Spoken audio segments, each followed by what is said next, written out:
आज की क्लास में हम देखते हैं डॉस ऑपरेटिंग सिस्टम, दूसरा है डिस्क की भौतिक संरचना और तीसरा है बूटिंग प्रोसेस। ये तीनों ही टॉपिक बहुत ही इंपॉर्टेंट है। अधिकांशतः जो हम फर्स्ट स्टेप कहते हैं यहीं से शुरू होता है और अधिकतर कॉम्पिटिटिव एग्जाम में और सीपीसीटी और अन्य एग्जाम जितने भी है डीसी पीटीसी वगैरह उन सब में इससे रिलेटेड क्वेश्चन पूछे जाते हैं। तो आज की जो क्लास है हमारी बहुत इंपॉर्टेंट है। ऐसे इंपॉर्टेंट सभी क्लासेस समझ रहेगी, लेकिन विशेष रूप से क्योंकि इसमें बहुत कुछ चीजें हम सीखने वाले हैं। तो सबसे पहले लेकर के चलते हैं डॉस ऑपरेटिंग सिस्टम। डॉस क्या है? मैंने डॉस के बारे में आपको पहले बताया था। डॉस यानी डिस्क ऑपरेटिंग सिस्टम, और डॉस का पूरा नाम जो है वो प्रारंभिक समय में इसे कहा गया था पीसी डॉस, पर्सनल कंप्यूटर का डिस्क ऑपरेटिंग सिस्टम। डॉस को डॉस क्यों कहा गया है ये भी मैंने आपको पिछले वीडियो में, जिसके अंतर्गत हमने पूरा इंटरनल स्ट्रक्चर उसका देखा था, उसके अंतर्गत हमने समझा था। फिर भी एक बार हम इसके बारे में डिटेल में पढ़ लेते हैं। डॉस यानी डिस्क ऑपरेटिंग सिस्टम इसलिए कहा गया क्योंकि कहीं ना कहीं डिस्क की आवश्यकताओं को महसूस किया गया था प्रारंभिक समय में, और वहां उस समय डिजाइन डेवलप किया गया था फ्लॉपी डिस्क, और फ्लॉपी के अंतर्गत ऑपरेटिंग सिस्टम को रखा गया, ऑपरेटिंग सिस्टम की फाइलों को रखा गया और वहां से उन फाइलों को लोड करके एग्जीक्यूट करके और इसे ऑपरेट किया जाता था। यानी कहीं ना कहीं ये डिस्क के माध्यम से ऑपरेट होता है। यानी अभी भी हम बात करें तो कहीं ना कहीं हम हार्ड डिस्क के अंदर ऑपरेटिंग सिस्टम को रखते हैं और वहां से ऑपरेट होता है।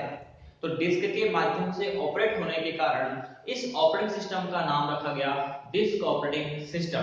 पहला जो डॉस आया था जिसे बिल गेट्स ने ही बनाया था आईबीएम के पीसी के लिए। आईबीएम यानी इंटरनेशनल बिजनेस मशीन उस समय में वर्चस्व में था, और उस समय बिल गेट्स वहां पर जॉब कर रहे थे और उन्होंने पीसी डॉस नामक ऑपरेटिंग सिस्टम का निर्माण किया।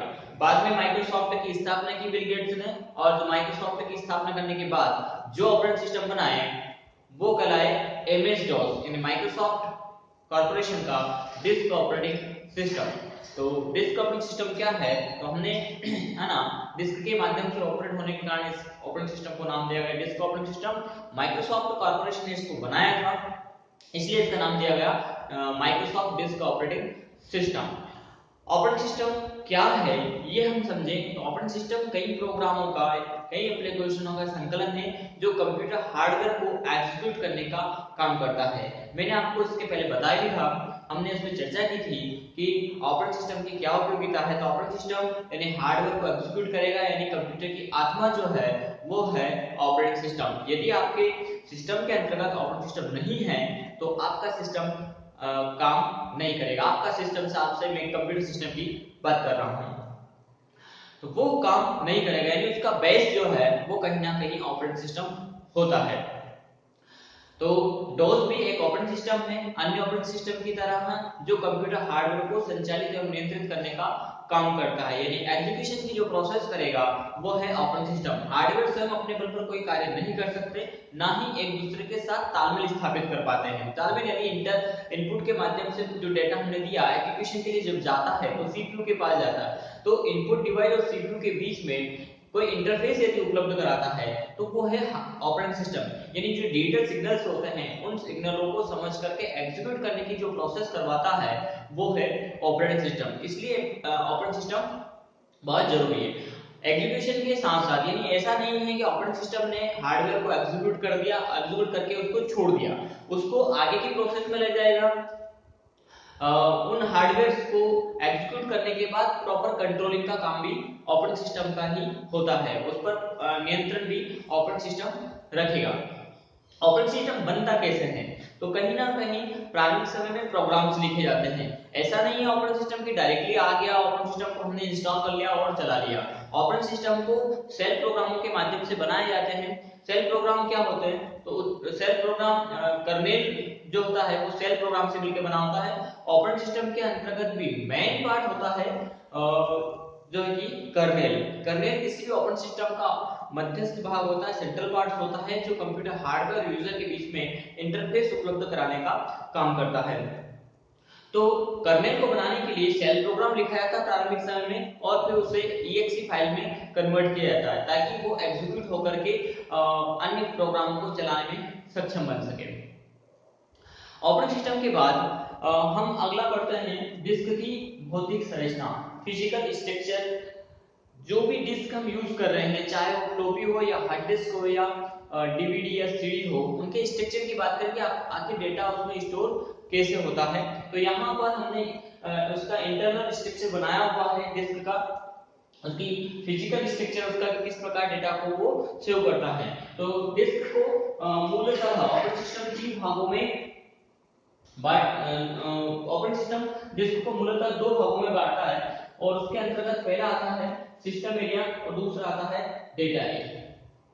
जो सिस्टम एरिया होता है, सिस्टम एरिया आखिर होता क्या है? तो सिस्टम एरिया वह भाग जहां पर ऑपरेटिंग सिस्टम हमारा सेव रहता है या उपस्थित रहता है, जहां से एग्जीक्यूशन की प्रोसेस होना है, तो उसको हम पहले इंस्टॉल करते हैं। तो जब सिस्टम के अंतर्गत हार्ड ड्राइव के अंतर्गत हम ऑपरेटिंग सिस्टम को इंस्टॉल करते हैं, तो एक क्षेत्र, एक भाग जहां पर ऑपरेटिंग सिस्टम की सभी फाइलें हमारी सेव है, वो पूरा क्षेत्र, वो पार्ट हमारा कहलाएगा सिस्टम एरिया।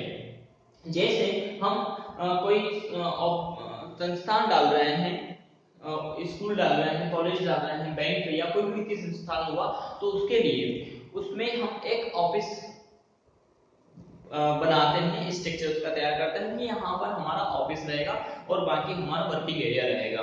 तो ऑफिस क्या है? एग्जीक्यूशन का क्षेत्र है, जहाँ पर कोई भी व्यक्ति आकर के मिलता है, वहां पर हम सारी प्रोसेस करते हैं, यानी जितने भी डिसीजंस होते हैं वो सब ऑफिस में ले जाते हैं। यानी बेस या कार्यप्रणाली का जो मेन बेस है वो है हमारा ऑफिस।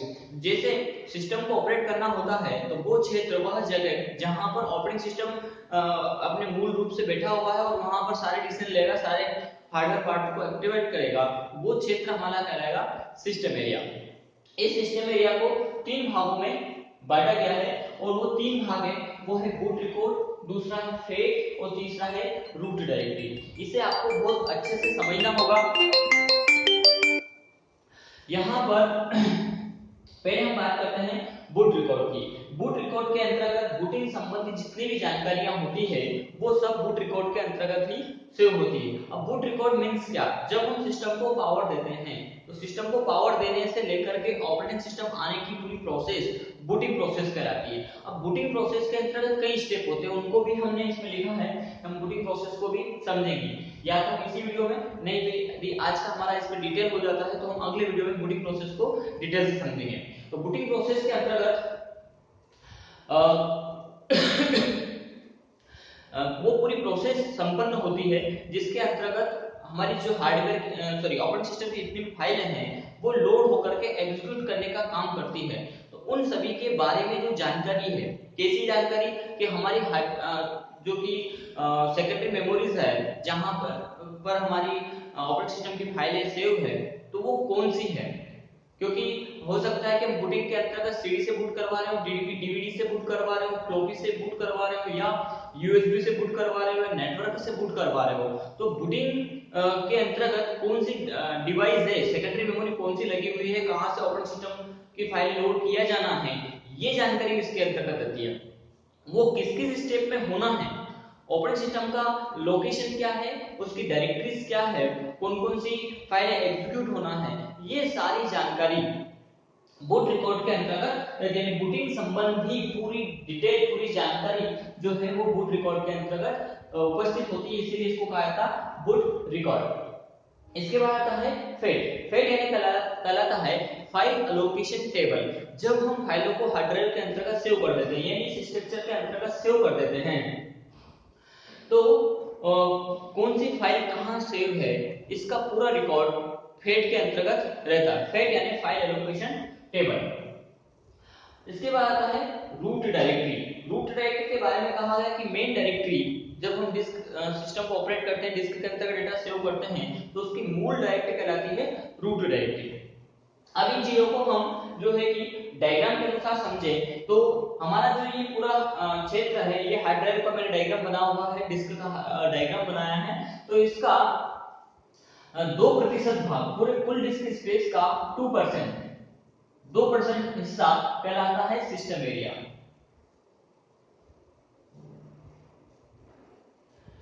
बाकी का ये जो बचा हुआ भाग है 98% भाग, ये 98% भाग जो है ये हमारा कहलाता है डाटा एरिया। यानी सिस्टम एरिया कितना होगा, मात्र 2%। जितने भी आपके हार्ड ड्राइव है, अब ये डिपेंड करता है ऑपरेटिंग सिस्टम के ऊपर भी डिपेंड करता है। यदि आपने जैसे डॉस डाल रखा था, डॉस बहुत कम फाइलों का है, यदि एमबी में ही उसकी फाइलें सिमट जाती है। मुझे लगता है कि एमबी में पूरा जाएगा, क्योंकि डॉस मूलतः 3 फाइलों से मिलकर बना था। उसमें आपका iva.sys, ms.sys और command.com, ये 3 मूल फाइलें थी जिनसे मिलकर के डॉस बना था। वहीं पर जब हम ग्राफिकल यूजर इंटरफेस में जाएं, क्योंकि डॉस एक CUI है, कैरेक्टर यूजर इंटरफेस है, वहीं पर GUI के अंतर्गत आ जाए तो उसके अंतर्गत कई फाइलें होती है। जैसे विंडोज 98 के बारे में कहा गया कि पूरी 106 फाइलें विंडोज 98 का निर्माण करती है। यानी जहां पर डॉस मात्र 3 फाइलों से मिलकर बना था, वहीं पर विंडोज पूरी 106 फाइलों से मिलकर बना। तो आखिर ऐसे फाइलों की संख्या क्यों बढ़ी? क्योंकि डॉस के अंतर्गत ब्लैक एंड व्हाइट ग्राफिकल कुछ भी नहीं है, ग्राफिकलों को डिजाइन करने के लिए कई फाइलों की आवश्यकता लगेगी। और विंडोज 98 जब ग्राफिकल मोड में आया तो उसके अंतर्गत कई फाइलों को डिजाइन डेवलप किया गया। विंडोज 98 के बाद हम एक्सपी में चले जाए तो उसके अंतर्गत ये फाइलों की संख्या बढ़कर के 10,000 हो गया, क्योंकि उसके अंतर्गत और भी कई ड्राइवर फाइलें और ग्राफिक्स को हाई किया गया था। इसके अंतर्गत इसके कारण इसमें कई फाइलें बढ़ गई। जहां पर 98 में 106 फाइलें थी, उसके अंतर्गत भी यदि हम अलग से एप्लीकेशन और उसके ड्राइवर फाइलें और साइड फाइलें इंस्टॉल कर दें तो उनकी संख्या भी 2000 के समथिंग पहुंच जाती है। तो जितना ज्यादा हम हैवी करेंगे एप्लीकेशन को, उतना ज्यादा उसकी मेमोरी स्पेस बढ़ जाएगा। लेकिन उसके अनुसार हार्ड ड्राइव की कैपेसिटी भी बढ़ाएगी समय समय पर। जैसे एक समय था जब 8 GB के हार्ड ड्राइव में पूरा काम हो जाया करता था, नहीं डॉस को इंस्टॉल कर लेते, सारे एप्लीकेशन भी उसके चल जाया करते थे और पूरा काम हो रहा होता था। लेकिन वर्तमान समय में उतना सफिशिएंट नहीं हो पाता है। वर्तमान समय में हम 1 TB की बात कर रहे हैं, 1024 GB भी अब वर्तमान समय में कम पड़ रही है, क्योंकि कहीं ना कहीं क्राइटेरिया बहुत ज्यादा बढ़ गया, कई एप्लीकेशन आ गए। तो उसके अकॉर्डिंग हम देखें तो ऐसे देखें तो जैसे 8 GB की हार्ड ड्राइव थी तो उसका 2% में ही ऑपरेटिंग सिस्टम आ जाया करता था। लेकिन यदि 8 GB की आपने हार्ड ड्राइव लगा रखी है और उसमें आपने विंडोज 10 या विंडोज 7, तो 7 खुद ही 7 GB में आएगा, तो आप कहेंगे कि ये 2% कहां हुआ, यानी कुल। अब उसके अकॉर्डिंग देखें, हम अभी वर्तमान समय हार्ड ड्राइव के अकॉर्डिंग देखें तो हम उसका 2% ही यूज कर रहे हैं, यानी कुल डिस्क स्पेस का 2% हिस्सा क्या कहलाएगा, सिस्टम एरिया कहलाएगा, और बाकी का 98% हिस्सा हमारा कहलाएगा डाटा एरिया। अब इस सिस्टम एरिया के 3 भाग हमने हो गए, वो है एक तो बूट रिकॉर्ड, दूसरा है हेड और तीसरा है रूट डायरेक्टरी। तो रूट रिकॉर्ड के अंदर बूटिंग संबंधी पूरी डिटेल्स जिनके बारे में हमने चर्चा की वो सब यहाँ पर स्टोर होगी। दूसरा है फेड, फेड यानी फाइल लोकेशन टेबल। इस डिस्क के बारे में फेड होता क्या है, फेड यानी फाइल एलोकेशन, जो पूरा डेटा जो हमारा रहेगा उसकी पूरी डिटेल जो है कि फेड के अंदर रहती है। होता क्या है कि डिस्क कई सेक्टर्स में बटी होती है।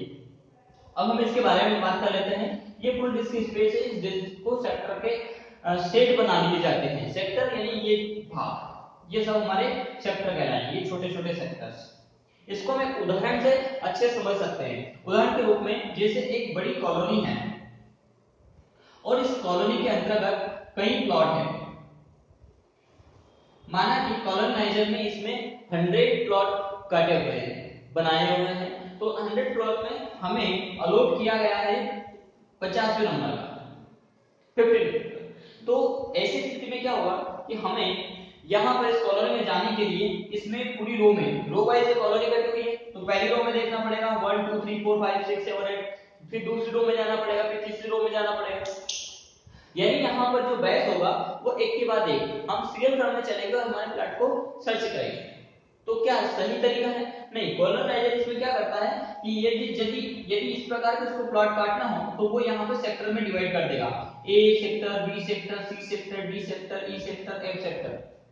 अब हमें माना कि 50 नंबर का इस रो में से कोई प्लॉट आया तो हमें ऐसा नहीं देगा, वो देगा डी सेक्टर में 5वें नंबर का प्लॉट।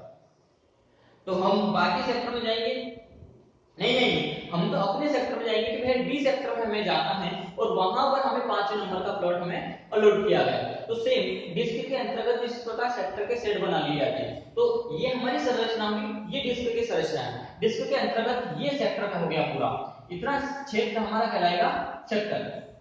और सेक्टर के अंतर्गत उपस्थित होते हैं क्लस्टर, ये ध्यान रखिएगा। जैसे ये सेक्टर से इसके अंदर उपस्थित हमारे प्लॉट, उसी प्रकार सेक्टर के अंतर्गत उपस्थित होंगे क्लस्टर। ये जो भाग है, इतनी जो जगह है, ये हमारी क्लस्टर कहलाएगी। ये हमारा पूरा सेक्टर हो गया और इस सेक्टर के अंतर्गत क्लस्टर है। और क्लस्टर के ग्रुप में डेटा स्टोर होता है। अब डेटा स्टोर होता कैसे है उसको हम समझें तो यहां से डेटा स्टोर होना स्टार्ट होता है। इतने में डेटा एक फाइल आ गई, यदि इतने में समाहित नहीं हो पा रही है तो वो फाइल हमारा अगला सेक्टर के अंतर्गत जाएगी, यानी अगला क्लस्टर बनाएगी। जब दूसरे सेक्टर के अंदर प्रवेश करेगी तो अगला सेक्टर के अंतर्गत क्लस्टर बनेगा। फिर और बड़ी है तो इस प्रकार से पूरा फिल करने लगता है और धीरे धीरे आंतरिक संरचना से यानी इंटरनल से एक्सटर्नल की ओर ये बढ़ता है। आंतरिक संरचना से डेटा स्टोर होता जाता है और बाहर की तरफ आता जाता है। तो डेटा यहाँ पर जो है वो सेक्टर के अंतर्गत क्लस्टर के ग्रुप में स्टोर होता है। कई क्लस्टर को कवर करता जाएगा और डेटा स्टोर होता जाएगा। तो कौन से सेक्टर के अंतर्गत किस क्लस्टर के अंतर्गत है, ये पूरी जानकारी जो रखेगा वो रखेगा फेट यानी फाइल एलोकेशन टेबल। तो यहाँ पर ये आपको ध्यान रखना है, ये हो हार्ड ड्राइव के अंतर्गत ये हो गया सेक्टर्स और ये हमारे ट्रैक्स हैं, ट्रैक बने हुए हैं जिसे हम क्लस्टर कहेंगे।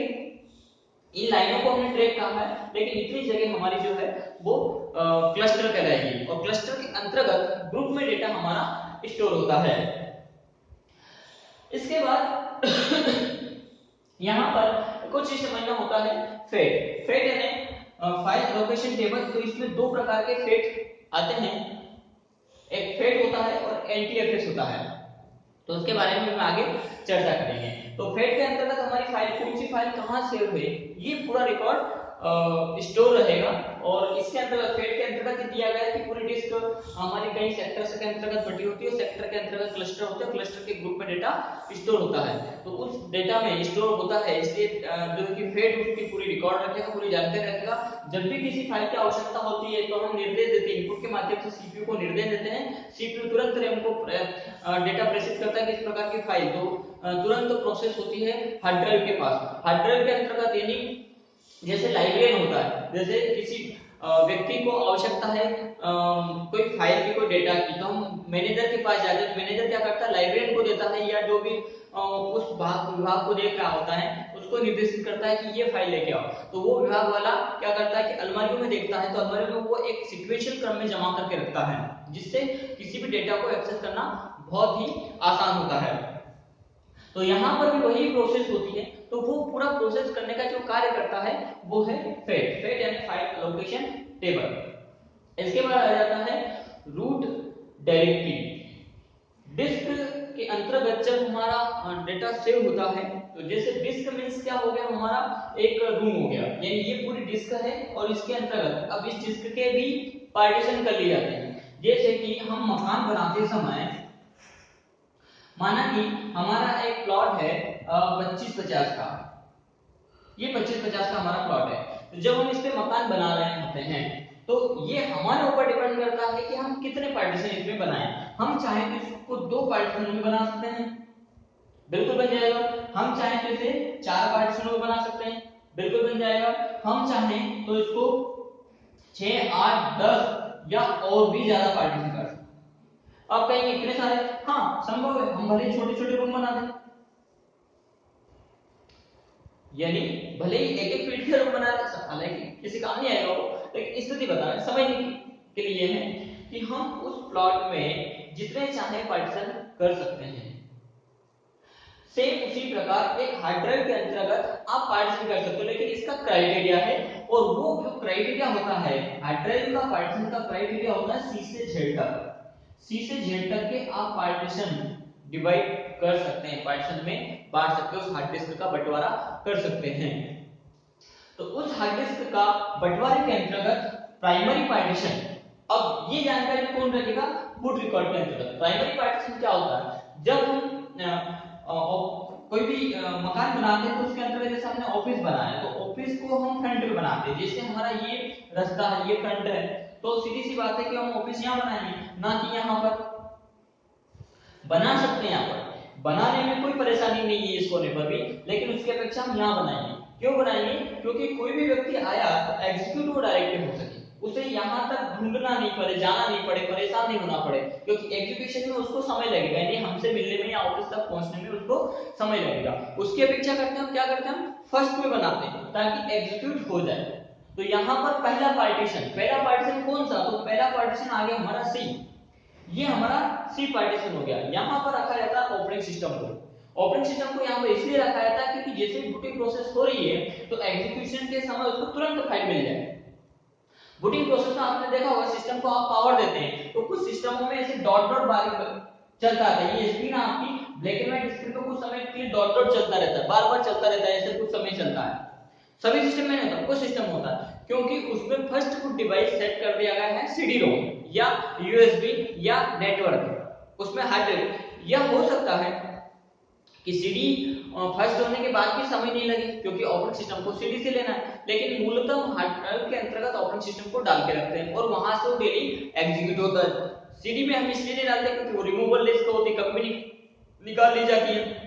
ऐसी स्थिति में यानी हमारा ऑपरेटिंग सिस्टम एग्जीक्यूट हो रहा है और ऐसी स्थिति में सीडी को निकाल लिया गया तो क्या हुआ, हमारा सिस्टम करप्ट हो जाएगा क्योंकि चल रहा होता है। ये प्रोसेस किस प्रकार की होती है, जैसे कि हम लिफ्ट में हैं या हम सीढ़ियां चढ़ रहे हैं, सीढ़ियां चढ़ रहे हैं, प्रोसेस हो रही है, किसी ने आकर के हमारा पैर खींच दिया, क्या होगा?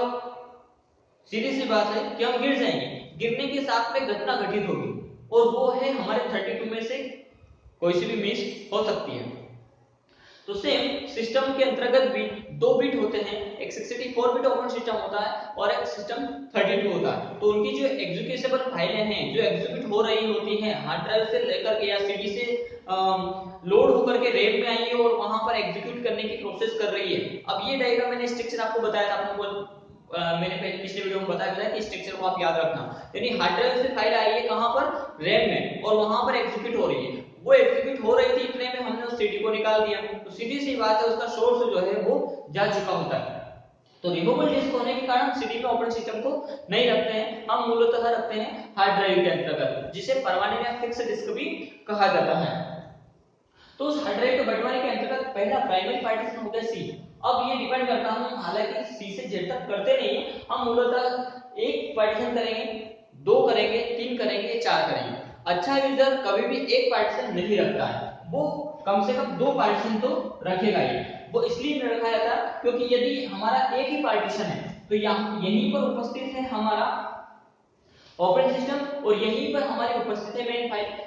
जैसे हमारा ऑफिस और कार्यशाला अलग अलग होती है, यानी जहां पर वर्किंग क्षेत्र है बाकी लोग अलग बैठे होते हैं, ऑफिस जहां पर एग्जीक्यूशन के निर्देशन के लिए क्षेत्र जो है कार्य क्षेत्र है निर्देशन का वो अलग रखते हैं। लेकिन यदि हमने एक ही उसमें सब कुछ कर रखा है, ऑफिस भी उसमें हो गया, सारा सामान भी उसमें पड़ा हुआ, सारे लोग भी उसमें बैठते हैं, उसी में हम एग्जीक्यूट करते हैं, सीधी सी बात है कि समस्या है। तो वहां पर तो समस्या ही आएगी, लेकिन यहाँ पे थोड़ी मेजर समस्या हो सकती है, वो ये है कि यदि आपने इसमें आपका डेटा सेव कर रखा है और किसी कारणवश आपका ऑपरेटिंग सिस्टम करप्ट हो गया, करप्ट होने की स्थिति में भी दो ऑप्शन आपके पास होते हैं, एक तो आप उसको रिकवर करें, रिपेयर करेंगे तो आपकी जो डॉक्यूमेंट फाइल है, आपने जो भी फाइल बनाई है, आपका जो डेटाबेस है वो सब सेफ रहेगा, कोई डिलीट नहीं होगा, कोई नुकसान आपको नहीं होगा। लेकिन बाय द वे आपको फॉर्मेट करने की स्थिति बन गई कि हमारा सिस्टम रिकवर नहीं हो रहा है, क्योंकि रिपेयर होने की भी कुछ स्थितियां रहती हैं, उसमें ही आपका ऑपरेटिंग सिस्टम रिकवर हो सकता है। कुछ स्थिति ऐसी होती है जिसमें आपका सिस्टम रिकवर नहीं होता है, रिपेयर नहीं होता है, फिर आपको सिस्टम को फॉर्मेट करना होता है। जब आप सिस्टम या हार्ड ड्राइव को आप फॉर्मेट कर रहे हैं, इस क्षेत्र को फॉर्मेट कर रहे हैं, तो आपकी जो उपयोगी फाइल है सीधी सी बात है वो चली जाएगी, आपके पास कोई ऑप्शन नहीं बचेगा। इसके बाद सेकेंडरी ऑप्शन ये होता है रिकवरी एप्लीकेशंस होते हैं, लेकिन कहीं ना कहीं समस्याएं हैं, तो उन समस्याओं से बचने के लिए अच्छा यूजर क्या करता है कि अपनी जितनी भी उपयोगी फाइलें हैं उनको अन्य पार्टीशन में रखता है, जैसे डी प्राइमरी पार्टीशन के अंतर्गत नहीं रखता है। यहाँ पर ऑपरेटिंग सिस्टम को भी ये भी जरूरी नहीं है कि आपका ऑपरेटिंग सिस्टम सी में ही उपस्थित हो। कई बार यूजर इस भरोसे पर रह जाता है कि उसकी ऑपरेटिंग सिस्टम की फाइलें या उसका ऑपरेटिंग सिस्टम तो सी में है और वो डी को डिलीट कर देता है। मालूम पड़ा कि ऑपरेटिंग सिस्टम सी में है और वो डी को सेव रख लेता है और सी को डिलीट कर देता है, मैं गलत बोल दिया। तो कई बार क्या होता है कि ऑपरेटिंग सिस्टम जरूरी है कि सी में हो, डी में हो, और आपने जो बाइट सेट के रूप में यूज कर रखा है वो सी कर रखा है और वहां पर आपकी फाइल है, तो आपने डी को सेव रख लिया और सी को उड़ा दिया, तो आपका डेटा चला जाएगा क्योंकि आपने अपनी मूल फाइल है, डेटाबेस फाइल है सी में। तो रखिए उसकी स्थिति होती है तभी आप उसको, यदि समस्या है जैसे बैड सेक्टर आ गया, सी में बैड सेक्टर लग गया है, बैड सेक्टर यानी वह क्षेत्र जो खराब हो चुका है। जब हम डिस्क को बार-बार यूज कर रहे हैं, सिस्टम को हम डिस्क को यूज कर रहे हैं, मतलब हमारा सिस्टम डिस्क को यूज कर रहा होता है, तो डिस्क को बार-बार पढ़ा जाता है, तो डिस्क का पर्टिकुलरली कोई सा क्षेत्र खराब हो जाता है, ये बार-बार जैसे यूज हुआ है, इसका बार-बार प्रयोग लाने से इसका क्षेत्र यानी हार्ड ड्राइव एक समय के बाद खराब हो जाते हैं, सबकी अपनी अपनी लाइफ होती है, जितने भी इलेक्ट्रॉनिक पार्ट होते हैं उनकी भी सभी की लाइफ होती है, तो इनकी एक पर्टिकुलर लाइफ होती है। जब हम ज्यादा यूज करते हैं कई बार तो क्या होता है कि कम यूज में भी कुछ कारणवश क्षेत्र खराब हो जाते हैं, बैड सेक्टर बन जाते हैं। तो जब बैड सेक्टर बन गया हो तो यहाँ पर हम एग्जीक्यूटेबल फाइल को नहीं रख सकते। यदि आपने रख दिया है तो जैसे ही वो फाइल एग्जीक्यूट होने जाएगी ऐसे कैसे सिस्टम आपका रिस्टार्ट हो जाएगा, क्योंकि सिस्टम फाइल एग्जीक्यूट प्रॉपर रूप से नहीं हो पाएगी। तो बैड सेक्टर यदि इसमें आ गया है तो फिर हमारे पास एक ऑप्शन है, हम जरूरी है कि हार्ड ड्राइव को बदल दें।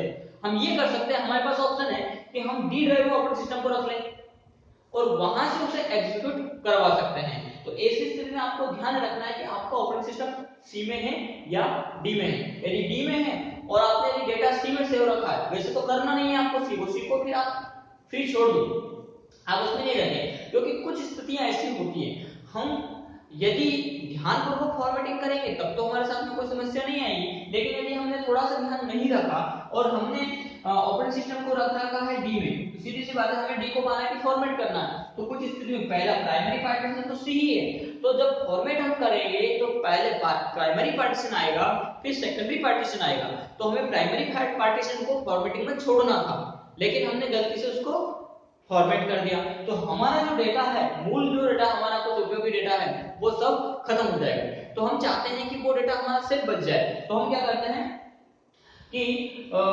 इस सी के अंतर्गत डेटा स्टोर ही नहीं करें। इसके बाद हम डी है, डी में हमारा ऑपरेटिंग सिस्टम है, तो इसको भी आपको छोड़ना है, क्योंकि ऑपरेटिंग सिस्टम में कभी भी फॉर्मेट की स्थिति बनी तो हमारी मूल डेटाबेस हमारा चला जाएगा। तो इसके बाद डी के बाद ई या एफ नाम की आप ड्राइव बना लीजिए और उसके अंतर्गत आपकी उपयोगी जितने भी फाइल हैं, जितना भी आपका डेटाबेस है उनको आप सेव करें, तो उससे आपका जो डेटा लॉस है वो होने से बच जाएगा। तो ये हमारे अब हम सी को सी से जेड तक हम पार्टीशन। अब यहाँ पर एक और चीज समझने वाली है कि हार्ड ड्राइव का पार्टीशन सी से जेड तक ही क्यों किया जाता है। यहाँ पर दो लेटर और भी तो है, ए और बी, इन दोनों का यूज क्यों नहीं किया गया। तो ए और बी प्रारंभिक समय से ही फ्लॉपी के लिए निर्धारित कर दिए गए। वर्तमान समय में तो फ्लॉपी बंद हो गया, लेकिन प्रारंभिक समय में फ्लॉपी का ही यूज होता था, हार्ड ड्राइव बाद में आया।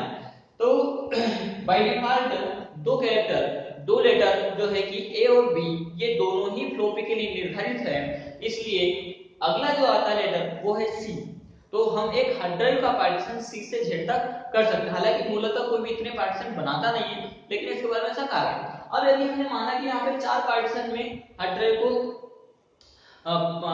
बना दिया, हार्ड ड्राइव के 4 पार्टीशन कर दिए जैसे सी डी ई एफ। अब यदि हमारा कोई और सेकेंडरी में डिवाइस है जैसे हमारा सीडी है, तो यहाँ पर हमने कर दिया सी डी ई एफ, तो ये 4 लेटर तो किसके हो गए, हार्ड ड्राइव के हो गए। ई एफ के बाद जो जी है वो बाय डिफॉल्ट सीडी रोम के लिए मान लिया जाएगा। यदि जी तक आपने कर रखा तो उसका अगला लेटर एच वो सीडी रोम के लिए मान लिया जाएगा। सीडी रोम नहीं लगा रखा है तो बाय डिफॉल्ट रिमूवेबल डिस्क के लिए बना रखा। यानी ये खुद ऑपरेटिंग सिस्टम निर्धारित करता है, जितनी भी आप डिवाइस लगाते जाओगे वो आगे के लेटर बनाकर के उन डिवाइसों को निरूपित करता जाएगा। इस प्रकार से ये प्रोसेस होती है। तो इस प्रकार से हमने समझा डिस्क की भौतिक संरचना। इसके बाद हमारा अगला आता है बूटिंग प्रोसेस, और बूटिंग प्रोसेस के पूरे 7 स्टेप होते हैं। तो बूटिंग प्रोसेस को हम अगले चैप्टर में पूरी डिटेल रूप से समझेंगे कि किस प्रकार बूटिंग प्रोसेस होती है, ऑपरेटिंग सिस्टम किस प्रकार से बूट होता है। यानी बूटिंग प्रोसेस के अंतर्गत जब हम सिस्टम को पावर देते हैं, स्विच ऑन किया और पावर दिया, तो पावर देने से लेकर के पूरा विंडोज या डॉस स्क्रीन आता है, ऑपरेटिंग सिस्टम तैयार हो जाता है, वहां तक की पूरी प्रोसेस बूटिंग प्रोसेस कहलाती है। तो आज के इसमें हमने समझा डॉस ऑपरेटिंग सिस्टम, डिस्क की भौतिक संरचना। और डिस्क की भौतिक संरचना के अंतर्गत डिस्क को दो भागों में बांटा गया, सिस्टम एरिया और डाटा एरिया। सिस्टम एरिया के तीन भाग हो गए, बूट रिकॉर्ड, फेट और रूट डायरेक्टरी। अभी हमने रूट डायरेक्टरी को पूरा नहीं किया था, इसको मैं थोड़ा सा बता देता हूं। तो जब आप डिस्क के अंतर्गत यानी सी ड्राइव के अंतर्गत आपने अब डिस्क में एक पार्टीशन होगा हमारे चार, और उसमें से आपने सी ड्राइव के अंतर्गत कोई डेटा सेव किया है। तो सी के अंदर ऐसा नहीं, सी मींस एक रूम है, एक कमरा है। तो जब भी कोई सामान आता है तो कभी भी ये नहीं करते कि इस रूम में डाल दो, ऐसे ऐसे फेंक दो, ऐसा हम नहीं करते। हम क्या करते हैं, उसके अंतर्गत प्रॉपर अलमारी होगी या कोई सिस्टमेटिक तरीका होगा जिसके अंतर्गत हम उस सामान को एक के बाद एक स्टेप बाय स्टेप जमाते आते हैं। तो ये स्टेप बाय स्टेप जमाने के पहले इनको कंट्रोल कौन कर रहा है, तो इसमें कंट्रोल जो कर रहा है वो पूरा ये रूम है जो इसके अंतर्गत सभी डेटा को कंट्रोल कर रहा है, व्यवस्थित तरीके से जमाया हुआ है। तो इसी प्रकार डिस्क के अंतर्गत कौन होता है, तो डिस्क के अंतर्गत जो होता है वो होता है रूट डायरेक्टरी। रूट डायरेक्टरी को बैकस्लैश चिन्ह के द्वारा निरूपित किया जाता है। दो प्रकार के सिंबल्स होते हैं, एक होता है बैकस्लैश और दूसरा होता है फॉरवर्ड स्लैश। फॉरवर्ड स्लैश आगे को दर्शाता है, बैकस्लैश पीछे को दर्शाता है। तो जो रूट डायरेक्टरी है इसको बैकस्लैश चिन्ह से निरूपित किया जाता है। रूट डायरेक्टरी रूट यानी जड़ें, जिस प्रकार किसी पेड़ के अंतर्गत उसका प्रारंभिक बेस या भाग उसकी रूट होती है, उसकी जड़ें होती हैं जिस पर पूरा पेड़ स्थिर होता है, सेम उसी प्रकार डिस्क के अंतर्गत मेन बेस डायरेक्टरी श्रृंखला में मेन बेस जो होता है वो रूट डायरेक्टरी होता है। यानी उस रूट डायरेक्टरी के अंतर्गत सब डायरेक्टरियां बनेगी। सब डायरेक्टरी यानी हमारे फोल्डर्स हो गए, सब डायरेक्टरी उसकी सब डायरेक्टरी उसकी सब डायरेक्टरी उसके अंतर्गत फाइल। यानी यहाँ पर रूट डायरेक्टरी को हम निरूपित करने के लिए हायरार्की मॉडल बना सकते हैं इस प्रकार का। यानी यहाँ पर जितनी भी डायरेक्टरी बनेगी हमारे इस प्रकार से डायरेक्टरी को हम आरडीएम फाइल को निरूपित करते हैं। यानी यहाँ पर हम सीधे सीधे फाइल भी रख सकते हैं और इसके अंतर्गत डायरेक्टरी भी रख सकते हैं। तो इन सभी का जो मेन बेस होता है वो है रूट डायरेक्टरी। जब हम डॉस ऑपरेटिंग सिस्टम की बात करेंगे या विंडोज की बात करेंगे तो उसके अंतर्गत हम रूट डायरेक्टरी को निरूपित करते हैं। आप देखेंगे सी के अंतर्गत हम यहाँ पर डबल पॉइंट यानी पैरामीटर लगाते हैं, इसके बाद बैकस्लैश लगाते हैं, इसके बाद ग्रेटर देन का चिन्ह लगाते हैं। तो यहाँ पर ये जो चिन्ह है ये रूट डायरेक्टरी का सिंबल है। यानी यहाँ पर जो डायरेक्टरी स्टार्ट हुई है वो है रूट डायरेक्टरी। ये तो हो गया हमारा ड्राइव का लेटर सी ड्राइव के पार्टीशन, और इसके अंतर्गत है हम ये कार्य कर रहे हैं, ये इसको सिंबॉलिक करता है, निर्देशित कर रहा है। और बैकस्लैश जो है ये रूट डायरेक्टरी का सिंबल है कि हम सी के अंदर रूट डायरेक्टरी के अंतर्गत काम करो और उस रूट डायरेक्टरी के अंतर्गत सब डायरेक्टरियां बनी है, सब डायरेक्टरी के अंतर्गत फाइलें बनी हैं। तो यहाँ पर तीसरा स्टेप जो होता है वो होता है रूट डायरेक्टरी। यदि आज की क्लास